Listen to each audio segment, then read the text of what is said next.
Depression एक ऐसी बीमारी है जो कि हमें अंदर ही अंदर खोखला कर देती है। दोस्तों, एक अनुमान के मुताबिक दुनिया भर में तकरीबन 26 करोड़ लोग डिप्रेशन का शिकार हैं और एक रिसर्च के मुताबिक 70% लोग इस बीमारी के बारे में बात नहीं करना चाहते। उसके पीछे कई कारण हैं, जैसे शर्म होना कि लोग क्या कहेंगे, समाज में बदनामी का डर होना, सही जानकारी ना होना और सही समय पर इलाज ना मिल पाना, डॉक्टर्स का ना मिल पाना। आज हम जानेंगे इस बीमारी के कारण क्या हैं, ये क्यों होती है, इसके प्रभाव क्या हैं और इसको कैसे ठीक किया जा सकता है या इसका असर कैसे कम किया जा सकता है। तो अगर आप ये जानना चाहते हैं तो बने रहिए मेरे साथ, इस वीडियो को पूरा देखिए और लास्ट में हम बताएंगे इसके घरेलू उपचार क्या हो सकते हैं, इसके डॉक्टरी उपचार क्या हो सकते हैं और एक और नए एंगल को हम लेकर आएंगे, स्पिरिचुअल थॉट्स क्या हो सकते हैं इसके बारे में। तो बने रहिए इस वीडियो में मेरे साथ। आज जिस सब्जेक्ट के बारे में हम बात करने वाले हैं, इसका दर्द वही समझ सकता है जो इस दौर से गुजर रहा है, जो इस बीमारी से गुजर रहा है। जिस तन लागे सो तन जाने। चलिए फिर भी थोड़ा एनालाइज करते हैं। डिप्रेशन का मेरा मानना है कि यह डीप इंप्रेशन, जब हम किसी बात को जरूरत से ज़्यादा सोचें और सोचते सोचते उदासी में चले जाएं और उसी उदासी में कुछ ऐसी बात सोचें जो आने वाले भविष्य में हो सकती है, चाहे वो ना हो, बट हम अपने मन में एक इंप्रेशन बनाते हैं कि वो चीज़ें हो सकती हैं। तो यहां से हम चले जाते हैं डिप्रेशन में। लेकिन डिप्रेशन होना और डिप्रेस्ड होना दोनों अलग अलग चीज़ें हैं। हम कई बातों को लेकर डिप्रेस्ड भी हो जाते हैं, जैसे जॉब में दिक्कत चल रही हो, किसी बहुत अपने चाहने वाले से आपकी बहस हो जाए, ट्रैफिक जाम मिल जाए या कुछ घर में कलेश हो जाए, नंबर कम आ जाए इम्तिहान में, तो हम डिप्रेस्ड हो जाते हैं। लेकिन ये जो डिप्रेस्ड होते हैं, ये टाइम बीइंग की उदासी होती है और टाइम के साथ ही उदासी चली जाती है। लेकिन जो डिप्रेशन है वो लॉन्ग टर्म के लिए होता है और वो सस्टेन करता है। लेकिन जो डिप्रेशन है वो हमारी लाइफ में जब आता है तो वो काफ़ी चीज़ों को असर डालता है। वो हमारी प्रोडक्टिविटी पर असर डालता है, वो हमारी फैमिली लाइफ पे असर डाल सकता है, वो हमारे सोचने समझने की हर चीज़ पे असर डाल सकता है। तो इसको कहते हैं क्लिनिकल डिप्रेशन। तो क्लिनिकल डिप्रेशन का इलाज होना बहुत ज़रूरी है, तभी हम इसे लड़ पाएंगे। डिप्रेशन के कई कारण टेम्परेरी हो सकते हैं, जैसे किसी अपने बहुत क्लोज की डेथ हो जाना, शादी में देर होना, शादी के बाद बच्चे होने में देर होना या मिसकैरेज हो जाना, बिजनेस में घाटा, बिजनेस पार्टनर घाटा, प्यार में धोखा, मनचाहा जीवन साथी ना मिलना, अकेलापन, जॉब का जाना। मतलब there are so many reasons कि जो हमें डिप्रेस कर सकते हैं और वो हम डिप्रेशन में जा सकते हैं। लेकिन अगर हम सही गाइडेंस के साथ रहें और सही गाइडेंस हमें मिल जाए तो हम बहुत जल्दी इनसे बाहर आ सकते हैं। लेकिन ये जो टेम्परेरी फेज है, ये कब लॉन्ग टर्म फेज में चला जाता है हमें पता नहीं चलता। तो हमारे को सही जानकारी होनी चाहिए, सही इलाज, सही समय पर हमें गाइडेंस अगर मिल जाए तो हम क्योर कर सकते हैं। बिकॉज अगर दौर लंबा खींचेगा तो ये सोचिए ये बहुत ज़्यादा हार्मफुल होने वाला है। अभी जो पीछे हमने रीज़न डिस्कस किए हैं, उन रीज़न की वजह से अगर हम डिप्रेस्ड हुए थे और वो टाइम लंबा हो गया तो वो डिप्रेशन बन जाएगा। डिप्रेशन बनने के बाद हमें सही इलाज चाहिए, सही जानकारी चाहिए, लेकिन कई बार वो हमें नहीं मिल पाती और हम सफ़र करते हैं। इसमें बहुत बड़ा रोल प्ले करती है सोसाइटी, समाज, जो कि कई बार जो डिप्रेशन में होते हैं उनका साथ देने के बजाय उनको क्रिटिसाइज़ करती है या उनकी दर्द को, उनकी मनोव्यथा को नहीं समझ पाती है, जिसकी वजह से वो क्योर नहीं कर पाते हैं, जल्दी से उबर नहीं पाते हैं। ये उस तरह है जैसे किसी का एक्सीडेंट हो जाए और उसको गुम चोटें लगे, तो वो अंदर से करा रहा है लेकिन देखने वाले को लगता है कुछ नहीं हुआ, अरे कुछ नहीं हुआ, आप ठीक है ठीक है ठीक है करते रहते हैं। तो डिप्रेशन भी एक तरह से मैं कहूँगा गुम चोट है, एक अंदरूनी चोट है। तो यहाँ पर हमारे को बहुत एक्स्ट्रा सेंसिटिव और बहुत केयरफुली उनको टैकल करने की ज़रूरत है। डॉक्टरी भाषा में इस बीमारी के दो कारण माने गए, एक बायोलॉजिकल और साइकोलॉजिकल। जो बायोलॉजिकल है उसके अंदर हमारे दिमाग के अंदर जो रसायन बनता है उसका डिसबैलेंस हो जाता है, तो उसके कारण हम लोग डिप्रेशन में हो जाते हैं। तो अगर ये डिसबैलेंस दिमागी तौर पर हो रहा है तो उसमें तो शायद हम कुछ नहीं कर पाते, इसलिए हमें ज़रूरत पड़ती है डॉक्टर्स की। और जो साइकोलॉजिकल है उसके पीछे, जैसे हमने पहले डिस्कस किया, कई कारण होते हैं। जब हम स्थिति से गुजर रहे हो या किसी दुर्घटना से या किसी चीज़ के इतना प्रभाव लेते हैं कि हम नेगेटिव हो जाते हैं और बहुत नेगेटिव सोचना शुरू कर देते हैं और उस नेगेटिविटी के दौर को इतना लंबा ले लेते हैं कि शायद उससे बाहर आने के लिए भी हमें डॉक्टरी मदद की ज़रूरत पड़ती है। डिप्रेशन का पहला लक्षण है उदास रहना। उदास हम सब रहते हैं, लेकिन जो डिप्रेशन में शिकार व्यक्ति होता है वो किसी भी खुशी से खुश नहीं होता है और वो बहुत ज़्यादा थॉट प्रोसेस में अपने में रहता है और उसको कोई दिन त्योहार खुश नहीं कर सकता है। तो सैडनेस जो आती है, मूड ऑफ सैडनेस जो है, वो डिप्रेशन का पहला लक्षण है। दूसरा लक्षण है लॉस्ट ऑफ इंटरेस्ट, किसी चीज़ में दिल ना लगना, मतलब कारोबार में दिल ना लगना, परिवार के साथ दिल ना लगना, यारों दोस्तों के साथ दिल ना लगना, मतलब वो व्यक्ति अपने आप से कहीं ना कहीं दुखी है और उचाट रहता है उसका मन। तो ये एक और लक्षण है डिप्रेशन के शिकार व्यक्ति का। फिर आता है सेल्फ गिल्ट, अपराध बोध, अपने आप को अपराधी मानना, हर छोटी बड़ी बात के लिए अपने आप को दोषी मानना, अपने आप को ही अपराधी समझना।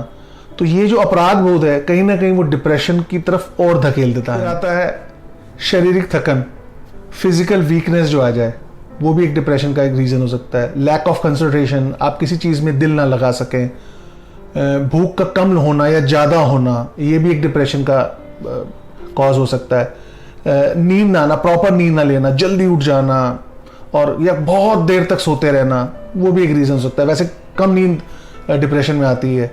और फिर अपने आप को नुकसान पहुंचाने के विचार आना, कि सुसाइड के थॉट्स आना, ये भी एक डिप्रेशन का बहुत स्टार्टिंग शुरुआती लक्षण है। ये ऐसी थॉट्स, ये ऐसी जो प्रभाव आपको दिख रहे हैं, शुरुआती लक्षण दिख रहे हैं, अगर ये 2-3 हफ्ते से ज़्यादा कंटिन्यू कर जाए तो आपको कहीं ना कहीं डॉक्टर की सलाह लेने की ज़रूरत पड़ती है। वैसे ये एक अवधारणा है लोगों के बीच में कि ये ऐसा जो डिप्रेशन है वो किसी के साथ बुरी परिस्थितियों में ही हो सकता है, मतलब बुरा वक्त चल रहा है तो बंदा डिप्रेशन में चला गया, लेकिन ऐसा नहीं है। ये अच्छे वक्त में भी हो सकता है। जैसे मैंने पहले बताया, डॉक्टर्स का मानना है बायोलॉजिकल रीजंस भी हैं, हो सकता है उनके दिमागी तौर पे कोई चीज़ जो रसायन बन रहा है वो नहीं बन रहा है, जो तो उसकी वजह से भी वो डिप्रेशन में चले गए। तो इसको समझना बहुत ज़रूरी है। अब हम बात करते हैं कि जो डिप्रेशन के शिकार हैं, जो डिप्रेशन उनको आपको लग रहा है अगर ये लक्षण है तो आपको क्या करना चाहिए, सबसे पहले उसकी बात करते हैं। पहले तो आप ये कीजिए कि एक्सेप्ट कीजिए कि ये आपको बीमारी है और ये लक्षण देखने के बाद आपको पता चला ये बीमारी हो सकती है। दूसरा, शर्म मत कीजिए, इसके बारे में बात कीजिए। फिर इसको किसी दूसरी बीमारी की तरह ही ट्रीट कीजिए, जैसे कि आप दूसरी बीमारी का इलाज कराते हैं, अगर आपको चोट लगी आप पट्टी कराने जाते हैं, उसी तरह से डिप्रेशन का इलाज भी बिल्कुल किसी दूसरी बीमारी की तरह कराइए और इससे बिल्कुल झिझकिए मत और शर्माइए मत।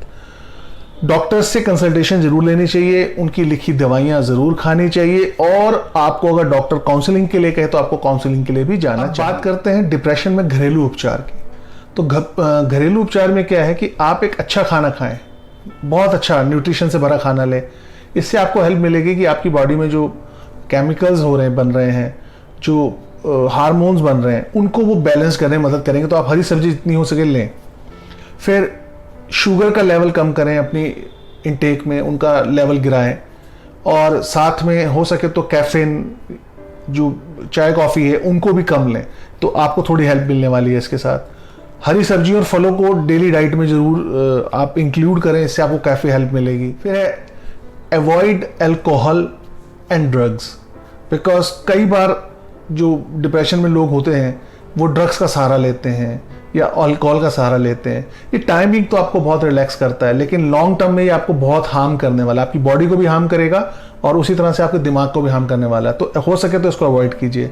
फिर जितना हो सके स्टे एक्टिव, किसी न किसी चीज़ में इन्वॉल्व रहिए, क्योंकि आप जितना इन्वॉल्व रहेंगे और आप मेंटली और फिजिकली इन्वॉल्व रहेंगे उतना आपके पास टाइम नहीं होगा नेगेटिव थॉट्स के बारे में सोचने के लिए। लास्ट पॉइंट पे वो है अच्छी नींद लेना। अच्छी नींद अगर आप लेते हैं तो ये मान के चलिए आपकी बॉडी के अंदर जो केमिकल का बनना होता है वो अच्छा बनेगा। और जैसे मैंने पहले बताया, अगर आप एक्टिव रहते हैं तो जितना आप एक्टिव रहेंगे उससे उतनी अच्छी नींद आएगी, और जितनी अच्छी नींद आएगी उतना ही आपकी बॉडी को रिलैक्स्ड होने से और माइंड को रिलैक्स मिलेगा। तो ये आपको कहीं ना कहीं हेल्प करेंगे डिप्रेशन से बाहर आने में। दोस्तों, अब बात करते हैं स्पिरिचुअलिटी की। ठीक है, हमें डॉक्टरी सलाह की ज़रूरत है, हमें अपने आप में सुधार की ज़रूरत है, बट एक मानसिक सोच को बदलने की ज़रूरत है जो स्पिरिचुअलिटी हमारी मदद कर सकती है। बिकॉज हर आदमी इस दुनिया में कहीं ना कहीं एक वर्क प्रेशर के साथ जी रहा है। उसको कामयाब होना है, बहुत शोहरत कमानी है, मन चाहे रिश्ते बनाने की उसकी इच्छा है, दुनिया में शोहरत पाने का बहुत प्रेशर उस पर रहता है। इवन किसी अपने से इतना जुड़ाव है हमारा जिसको हम खोने से डरते हैं। तो ये कहीं ना कहीं कई कारण हैं जो हमारे पे मतलब एक मानसिक दबाव हमारे पे पैदा कर देते हैं। लेकिन इस दुनिया में जो हम चाहते हैं ज़रूरी नहीं वो हो, क्योंकि इस दुनिया को चलाने का जो जिम्मेवारी वो ईश्वर के हाथ में, जिसको हम ईश्वर कहें, अल्लाह कहें, वाहिगुरु कहें, गॉड कहें। तो जो हम चाहते हैं ये हमारी सोच है, लेकिन जो ईश्वर की सोच है वो हमें नहीं पता है। हमारे गुरुजी कहा करते हैं कि अगर यहाँ पर सबके मन मुताबिक काम होने लग जाए इस दुनिया में, तो ये दुनिया से बड़ा कोई नरक नहीं हो सकता है। तो ईश्वर वो करता है जो सबके लिए अच्छा है, और हम वो सोचते हैं जो हमारे लिए अच्छा है। तो मेरी आप लोगों से यही गुजारिश है, जो भी डिप्रेशन में है उनको ये समझना चाहिए, ईश्वर के हाथ में ये सत्ता है, ईश्वर वही करेगा जो सबके लिए अच्छा है। हमारे हाथ में है कर्म करना, हमारे हाथ में है अपने एफर्ट्स अच्छे रखना, लेकिन बाकी सब उसके हाथ में। किसी का आना, किसी का जाना, ये रिश्ते कितनी देर निभेंगे, सबकी डेडलाइंस हैं, कब कौन हमसे मिलेगा और कब बिछड़ेगा। तो उसकी खुशी में खुश होना और उसकी रज़ा में राज़ी रहना हमारे को बहुत बड़े डिप्रेशन से निकाल सकता है। तो जो लोग स्पिरिचुअली कहीं से जुड़े हुए हैं, किसी संस्था से जुड़े हुए हैं, सत्संग जाते हैं या अपने धर्म के जो भी ग्रंथ पढ़ते हैं, मैं मान सकता हूँ वो इस बीमारी से बहुत जल्दी ओवरकम कर सकते हैं। बिकॉज जब ये आप मान लेते हैं कि एक सत्ता है जो सबसे ऊपर है और उसी की प्लानिंग चलती है, तो ये मान लीजिए आधी बीमारी आपकी वहीं ख़त्म हो जाती है।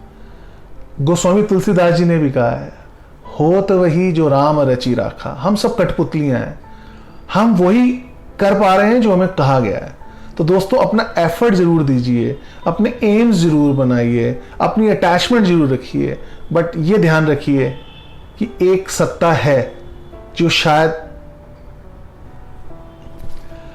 तो उम्मीद करता हूँ ये आपको आज का वीडियो पसंद आया होगा।